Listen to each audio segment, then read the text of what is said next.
dan pesantren itu sudah didekatkan oleh pemerintah sebenarnya. Ya, makanya dari pesantren pun boleh melanjutkan ke sekolah umum dan sebaliknya orang dari sekolah umum bisa ke pesantren. Ya, itu artinya kan pendekatan. Tetapi kita tahu juga setiap 5 tahun, ya ini ada kekuatan global yang membuat kita itu akhirnya yang semula hendak bersatu merenggang lagi.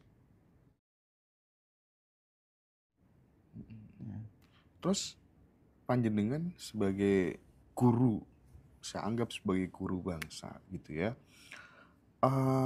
Apa yang ingin dikirimkan, pesan apa yang ingin disampaikan Pak Kojem kepada tokoh-tokoh Habib-Habib yang kemudian sudah banyak ketahuan gitu ya, bikin makam-makam palsu, setoran amalnya dikirim hanya untuk tokoh oknum habaib tertentu gitu. Apalagi sekarang siapa Kiai Imad udah terang-terangan dia. Enggak. Soal Ba'alawi itu saya sangat tersinggung karena itu adalah nasabnya nasab palsu. Aku sebenarnya nggak tersinggung kalau kemudian itu ngaku misalnya nasab dari Sangkuriang, Kabayan, itu nggak masalah. Masalahnya ngaku turunnya Nabi gitu kan, cucunya Nabi nggak terima kan. Nah pesannya Pak Kojem terhadap oknum-oknum itu apa? Dan apa harapan Pak Kojem terhadap tindakan pemerintah untuk clear masalah ini? Ya, pertama saya kan juga banyak ngisi berbagai podcast ya kan, ngisi pengajaran, saya sampaikan. Ya, pertama di dalam Islam tidak ada ya pemuliaan Habib itu. Oke. Ya, ini yang penting dulu. Sip. Ya, Al-Quran sendiri mengatakan bahwa ya siapa yang mulia di antara kalian adalah karena ketakwaan kalian. Bukan keturunan. Nah, bukan keturunan. Ya. Jadi itu pada surat Al-Hujurat. Inna akramakum indallahi atqakum. Jadi sesungguhnya yang paling mulia di sisi Tuhan adalah ketakwaan di antara kalian. Siapa yang paling takwa di antara kalian? Itu real. Ya. Jadi tidak ada keturunan ini, keturunan itu. Ya. Terus mengapa keturunan-keturunan itu bisa dipercaya? Karena klaimnya itu kuat. Ya. Vokalnya itu kuat. Ya. Orang yang sedikit tapi vokal, ya kan, itu bisa membuat orang percaya loh. Ya, vokalnya itu kuat. Terus bisa misalnya orang-orang yang vokal ini bisa memanfaatkan ya orang-orang yang sebenarnya dia pinter, ya, tapi mudah sekali untuk menerima duit dari kalangan-kalangan tertentu. Ya, dan itulah kita prihatin banyak akhirnya membuat tokoh-tokoh pendidikan kita juga mundur, ya. Karena seharusnya seorang pendidik itu berpikiran merdeka. Dia harus berani mengatakan sesuatu itu berdasarkan ya fakta dan sejarahnya. Ini yang harus. Tapi kita lihat sekarang ini yang jadi profesor bisa jual untuk orang yang butuh profesor. Ya kan? Dokter bisa dibuat sesingkat mungkin ya. Nah, itu ada jokinya gitu. Nah, ada jokinya, ya kan? Ini semua, Mas. Jadi ya penertiban itu satu ya tentu lewat negara. Itu nomor satu, ya kan? Sedangkan lewat komunitas seperti kita ini yang menyampaikan misalnya seperti lewat tulisan, lewat saya bicara seperti ini. Jadi saya ada di kelompok-kelompok ya yang di situ juga banyak Habib. Tapi saya mengatakan saya menghormati Anda bukan karena kehabiban Anda, tapi karena akhlak Anda. Nah, ini penting. Ya. Kalau orang itu akhlaknya baik kan disitulah yang disebut kaitannya dengan ketakwaan. Ya kan? Allah sendiri tidak melihat rupamu kan begitu kan? Ya. Tapi melihat akhlakmu. Ya. Jadi ini yang harus kita tekankan. Nah, dari pihak pemerintah, ya kan, ini memang ya untuk sementara ini ada kesulitan. Karena apa? Karena misalnya Kiai Imad Ya, dan kalau kelompok Ba'alawi itu banyak ngumpul di organisasi yang namanya Nahdlatul Ulama. NU. Ya. Dan di sini tentunya NU tidak ingin pecah kan. Oh iya. Ya. Sebab begitu NU pecah maka bisa gulung tikar organisasi ini. Lah maka ya kesadaran di dalam ke-NU-an itu sendiri meminta bahwa Anda yang disebut sebagai Habib atau apa ya betul-betul berperilakulah sebagai yang diteladankan oleh Rasulullah.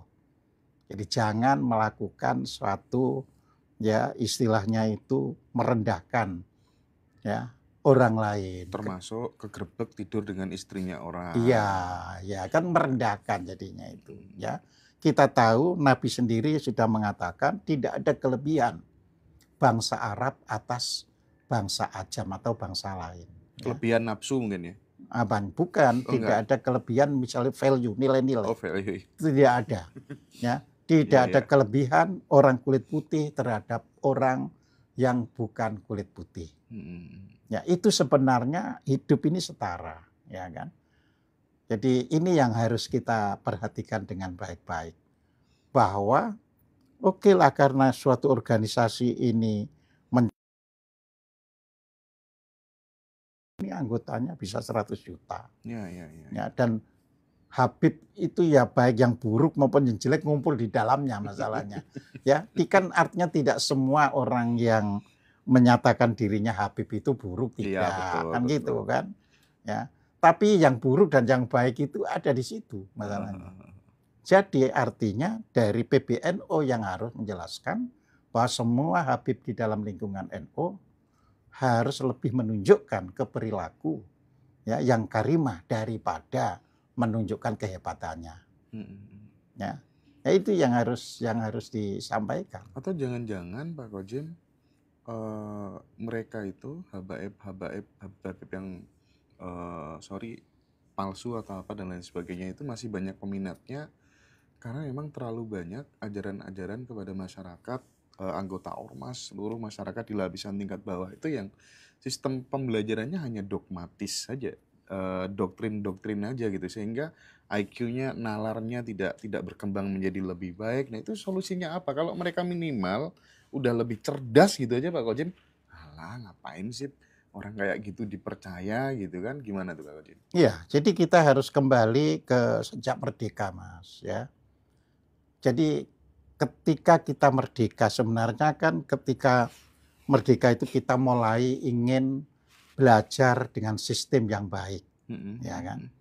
Namun demikian ketika kita merdeka ya itu banyak orang-orang di desa itu yang tentunya pada waktu sebelum merdeka itu Belanda sangat menghendaki bahwa orang-orang yang misalnya daripada nanti ngerusuhi misalnya di kota-kota dan sebagainya ya silahkan belajar jadi guru ngaji di pesantren-pesantren. Ya, kita ingatkan berarti ketika merdeka berapa orang yang di pesantren dibandingkan yang di sekolah umum tentu nggak bisa bandingkan. Nggak bisa bandingkan tuh karena terlalu besarnya banyaknya pesantren, terlalu sedikitnya sekolah umum.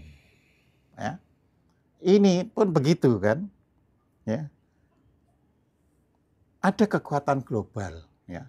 Sehingga pendidikan kita itu ya, secara kita tidak sadari sejak merdeka itu dibelah jadi dua. Ya, pendidikan yang berada di bawah Kementerian Pendidikan dan pendidikan yang berada di bawah Kementerian Agama. Nah, ketika elit-elit kita, ya bangsa kita ini hanya berebut kekuasaan, nggak pernah ada untuk memikirkan bahwa ini harus satu saja. Nggak mungkin. Karena apa? Karena kita tahu, ya dalam berebut kekuasaan itu yang dibutuhkan adalah suara. Sama dengan kalau kita misalnya menjadi negara yang maju, semua negara di dunia nggak perlu mencantumkan ada kolom agama. Tetapi di Indonesia sangat diperlukan. Karena ini untuk mengetahui suara. Kepentingan politik, kepentingan praktis. politik, kepentingan mereka yang berebut kekuasaan di negeri ini. Wow. Ya. Nah, makanya kita yang terus menyampaikan dengan cara yang baik. Maksudnya kita tidak menunjuk hidung orang, Ya, ya kan, tetapi kita menyampaikan bahwa ini kewajiban pemerintah. Ya. Siapa yang memerintah itu terserah, tapi ini kewajiban pemerintah. Bahwa misalkan organisasi-organisasi massa itu ya harus ditertibkan. Ya, ditertibkan tidak berarti dihilangkan, tapi supaya bisa berfungsi pada komunitasnya sendiri, tidak melakukan serangan kepada yang lain. Ini penting. Ya. Selama organisasi-organisasi massa atau organisasi sosial itu hanya berkaitan dengan komunitasnya sendiri, tidak terjadi masalah. Yang menjadi masalah kan nanti mencampuri ya orang lain. Ya. Jadi contoh misalnya ya, ada masyarakat yang semula nggak kenal itu Habib itu. Ya. Di wilayah saya sudah pernah menyatakan di Jawa Timur khususnya, ya mula-mula sebelum reformasi misalnya. Habib panganan opo. Nah, orang tidak mengenal Habib. Tapi di sini kan dimasukkan akhirnya melalui organisasi-organisasi. Ini kenalkan Habib ini untuk memberi pengajian. Ini permainan. Seharusnya organisasi pada masyarakat yang sudah baku, ya janganlah dimasukkan yang seperti itu. Ya, nanti ribut dan sekarang ini ributnya ya sekarang ini kan gitu kan.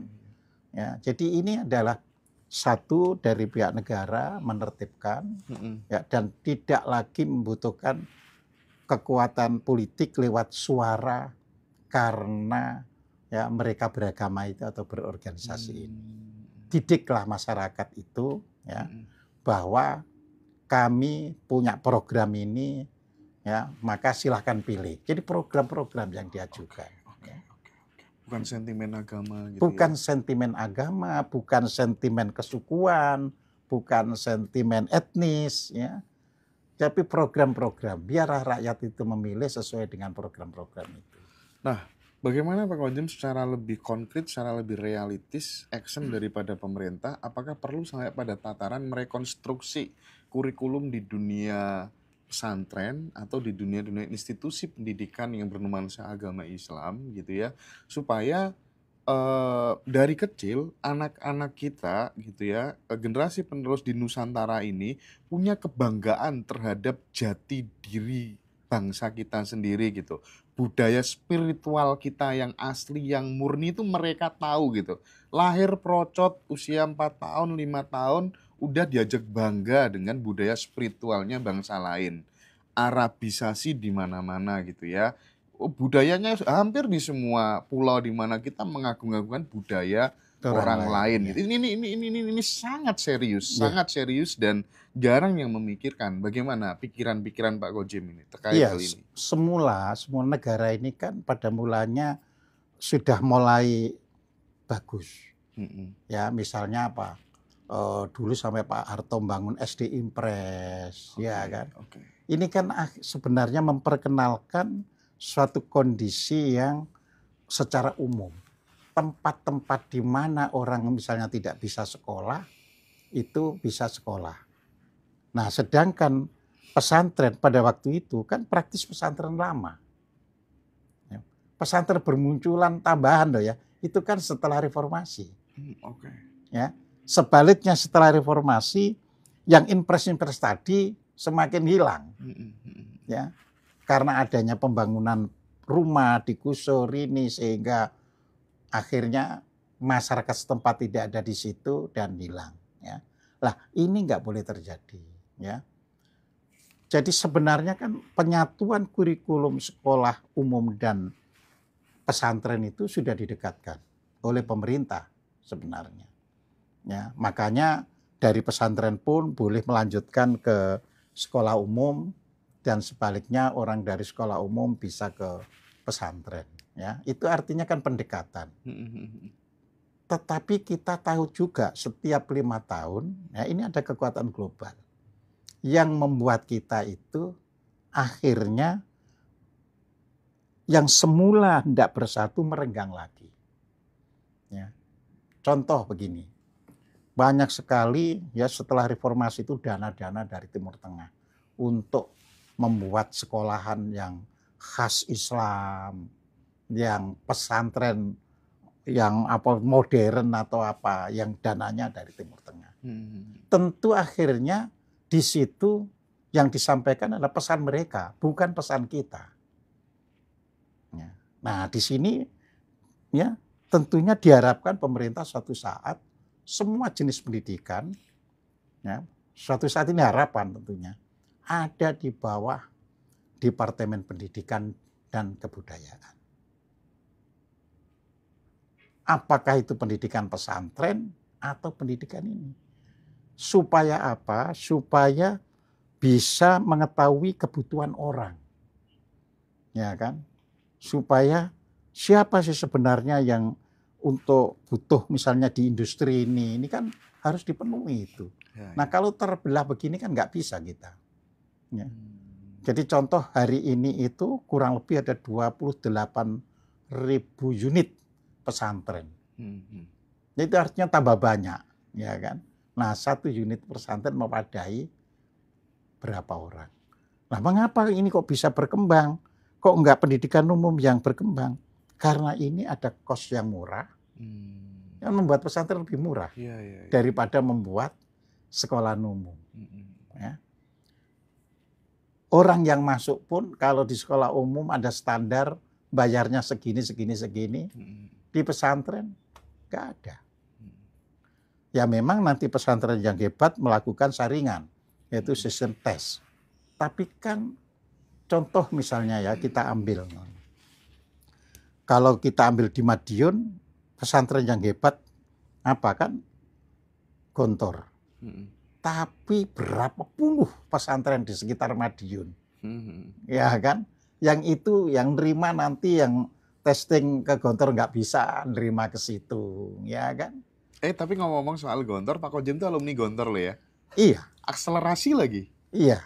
Berapa tahun Pak Kojem sekolahnya? Iya. Kalau normal tuh berapa tahun? Normal itu ya 6 tahun, 6 tapi tahun. kita bisa tempuh 2 tahun, 3 tahun bisa. Pak Kojem berapa tahun dulu? Iya 2 tahun aja. 2 tahun? Iya.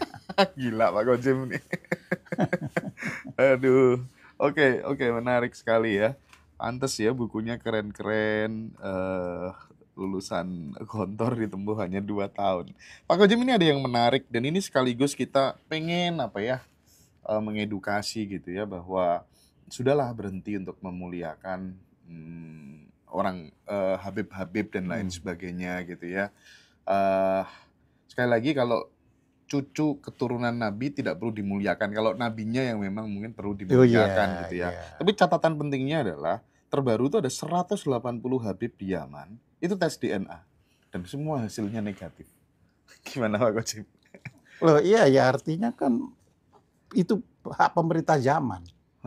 Ya kan, kalau misalnya pemerintah Yaman menolak mereka karena hasilnya negatif, ya tentu kita juga punya hak kan untuk berhubungan dengan pemerintah Yaman. Kan akhirnya juga pemerintah. Iya. Ya contoh lagi ya, kalau kita misalnya sederhana saja, misalkan dulu kan terkenal ada teroris, tapi itu orang Malaysia, seperti Dr. Azhari, terus Nurdin Top. Oh iya, Nurdin kan? M. Top. Nurdin M. Top, ya kan orang Malaysia. Mengapa mereka tidak operasional di Malaysia? Ya, karena di Malaysia dilarang dan dia bisa dihukum gantung. Tapi Malaysia sebagai negara, kalau kamu operasi di negara lain ya terserah. Karena saya juga punya kepentingan supaya negara lain itu kacau dibandingkan negeri saya, ya kan? Dulu misalnya Gaddafi, ya kan? Itu banyak memberikan perlindungan kepada teroris-teroris internasional. Tapi teroris itu kan nggak boleh operasional di dalam negara Libya. Nah, jadi dia memberikan perlindungan. Ya. Tentu negara-negara Libya ya pasti dapat istilahnya uang pajak atau apa dari mereka kan. Kan nggak mungkin orang dilindungi tidak bayar atau apa gitu. Yeah. Nah, tapi kan mungkin Pak Gojim, obrolan-obrolan kita seperti ini, dialog-dialog kita seperti ini gitu ya, termasuk tokoh-tokoh yang lain yang lebih membuka cakrawala berpikir supaya kemudian mereka sadar tidak bertaklid buta terhadap orang-orang dengan yang selama ini digembar-gemborkan sebagai cucu Nabi gitu ya. Yang terbaru itu Habib Rizik kan ini apa untuk bikin acara Reuni Akbar 212 gitu. Hmm. Kan kita lihat Hmm. jumlah peserta yang akan hadir kan mengalami penurunan yang Ya, sangat betul. sangat drastis Hmm. gitu. Itu gimana membaca hal itu gimana Pak Gojim? Loh, ya karena kepentingan politik sudah tidak terlalu berpihak. Oh, oke. Ya kan, misalnya tahun-tahun 17, 18 kan masih berpihak. Ada kepentingan politik yang mereka itu berpihak. Makanya sekarang misalnya kan Habib Rizik bisa kumpul sama kelompok Pak Jokowi. Ya kan, contohnya seperti itu. Ini kan ada kepentingan-kepentingan. Oke. Nah, masyarakat sendiri yang harus dididik untuk berani melek, berani melihat realita. Jadi makanya tadi saya katakan jangan bawa piring sudah cangkir sudah penuh, bawalah cangkir kosong. Sehingga kita bisa melihat segala sesuatu itu apa adanya. Ya. Jadi kepentingan di sini menjadi ya turun karena apa? Orang yang misalnya di Jakarta pro Pramono Rano jauh lebih besar daripada yang pro mereka. Nah, otomatis ketika reuni 212 ya menjadi turun. Kan seperti itu. Ya. Jadi negara ini semuanya itu bisa hilang kembali. Kalau dulunya juga tidak pernah tenar Habib-Habib itu, terus sekarang seperti di blow up. Nah, nanti juga bisa akhirnya hilang. Bisa. Agama itu ternyata nggak sesuci yang kita bayangkan gitu ya. Perselingkuhan antara pentolan agama dan pentolan partai politik itu ternyata kental banget gitu ya Pak Gojim ya. Jadi disinilah kita perlu mendidik. Cobalah kita selalu melihat itu secara terbuka. Jangan kita isi dulu dengan ini itu ya. Sebab kalau sudah diisi ini itu nggak bisa Mas. Ya, karena akan selalu enggak, menurut saya begini, akan selalu begitu. Ya, tapi kalau terbuka kan, oh iya nyatanya ada begini. Nah, jadi kita tidak lagi menyebut itu oknum. Makanya kita digiring selalu kalau ada apa-apa, selalu dikatakan itu oknum. Jangan. Iya. Nah, kalau itu oknum, hilang oknum itu hanya berapa. Kalau sudah banyak itu ya bukan oknum. Ya. Nah, jadi ya ternyata ada anggotanya yang keliru. Harus begitu. Jadi bukan oknum lagi. Ya. Kalau di dalam suatu institusi ya banyak sekali yang berperilaku buruk, ya wah kita lagi lemah. Ternyata dijadikan sarang orang-orang yang buruk. Ya harus seperti itu.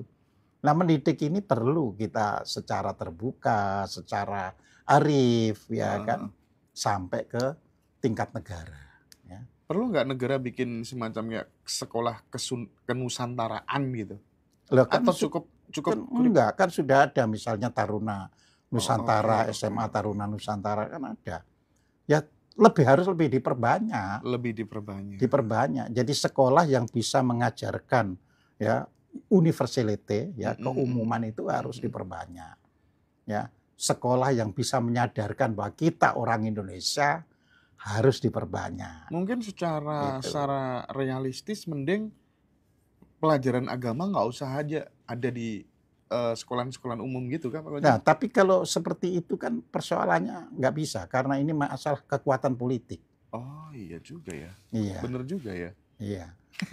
Semua itu juga bertahap kok Mas. Misalnya zaman saya sekolah, agama itu baru diajarkan di kelas 3. Tapi setelah lama terjadinya G30S, ada kepentingan untuk masukkan agama sejak kelas 1 SD. Nah itu contohnya. Jadi asalnya tidak ada, menjadi ada. Jadi saya belajar agama secara formal di sekolahan, itu hanya kelas 3, kelas 4, kelas 5. Karena kelas 6 pada waktu itu hanya dipersiapkan berlatih untuk lulus. Eptanas. Belum, lulus negara, betul-betul. Iya, okay. Untuk lulus negara. Jadi pada waktu itu nggak ada istilah oh ini meskipun gak lulus tapi bisa ini. Enggak, kalau gak lulus betul ya nggak bisa ngelanjutkan. Jadi di situ. Karena dulu harus ada ijazah kan. Jadi kalau nggak lulus ya nggak bisa. Jadi itu contoh misalnya banyak teman saya yang di sekolah pertanian pada waktu itu, ya, itu nggak lulus, nggak dapat misalnya tulisan ya Anda tidak lulus tetapi sudah menamatkan pertanian, nggak ada seperti itu. Nah kita juga bisa menghidupkan kembali seperti itu, ya. Jadi agama oke, tapi porsinya harus seberapa. Jadi menghilangkan nggak bisa, tapi porsinya. Gitu loh ya. Tapi yang paling masuk akal itu sebenarnya agama apa sih dari agama-agama yang ada gitu, pengajarannya dan lain sebagainya. Menurut Pak Kojim, agama yang paling masuk akal di Republik ini? Loh, kalau apa itu paling masuk akal itu semua orang klaim agamanya masuk akal, gitu ya kan. Ya. Sudah pastilah. Oh gitu ya. Kan? Karena Iya. soal keyakinan gitu ya. Iya. Jadi malah kalau kita nggak bisa nerima akal itu, mereka ngatakan, loh memang kan bukan akalmu yang harus tapi agama harus masuk akalmu, bukan akalmu yang masuk ke agama kan gitu. Ya. Jadi disinilah kita harus bisa memahami. Makanya saya sampaikan pada waktu yang lalu ya kan bahwa setiap orang sesuai dengan agamanya, mengklaim agama yang paling benar itu normal. Yang apa itu membuat kesalahan kan karena menyatakan agama lain salah terus memusuhinya. Ya. Memusuhinya, menggalang orang untuk meminggirkan dan sebagainya. Nah, itu yang salah. Tapi yang salah sebenarnya bukan ajaran agamanya atau oknum aja. Bukan, ya jangan oknum lagi, orang-orang. Orang-orangnya karena banyak, udah terlalu banyak gitu ya. Iya. Dikit-dikit kafir, dikit-dikit sesat gitu. Iya. Tapi kan mereka begitu juga karena ajaran-ajaran dari agama itu. Iya, makanya ditegakkan hukum positif. Oke. Ya, jadi hukum positif itu begini. Ya, begitu dia melakukan sesuatu yang sampai membuat orang lain itu teraniaya dan sebagainya, dia harus dihukum. Jadi bukan lagi, wah ini karena sesatan, jadi diinjak orang sampai mati. Bukan begitu. Nginjak orang mati, agamamu apapun harus dihukum. Ya. Kalau hukum kisos berarti ya hukum mati juga, kan gitu kan. Jadi seperti itu. Jadi ini namanya penegakan hukum, ya kan. Jadi agama Anda yakini dan mengatakan yang lain itu sesat tidak apa-apa. Sepanjang tidak sampai ya kan mencederai orang, tidak sampai mengganggu orang, tidak sampai menyudutkan orang, tidak sampai meminggirkan orang. Karena memang itu sudah naluri manusia mengatakan agama yang dipeluknya itu yang paling benar itu dan yang lain salah itu. Sampai di situ tidak ada persoalan kan. Jadi itu. Tapi hukum harus secara positif ditegakkan. Jadi di situ. Oke. Menarik ya. Karena memang kita tahu ya Pak Kojim ya. Tadi yang paling menarik itu kan perselingkuhan antara penolan tokoh-tokoh agama dengan partai politik kan. Apalagi dengan banyaknya pesantren yang sekarang bermunculan tuh sebagai ajang untuk money laundry juga kan. Oh iya. Ya itu tadi saya katakan. Setelah reformasi ini banyak dana dari luar untuk membangun pesantren. Jadi bukan untuk membangun sekolahan-sekolahan umum. Itu. Pesantren ya. Pesantren karena itu paling mudah. Ya kan. Jadi kalau lain kan kalau pesantren-pesantren tua seperti Lirboyo ya terus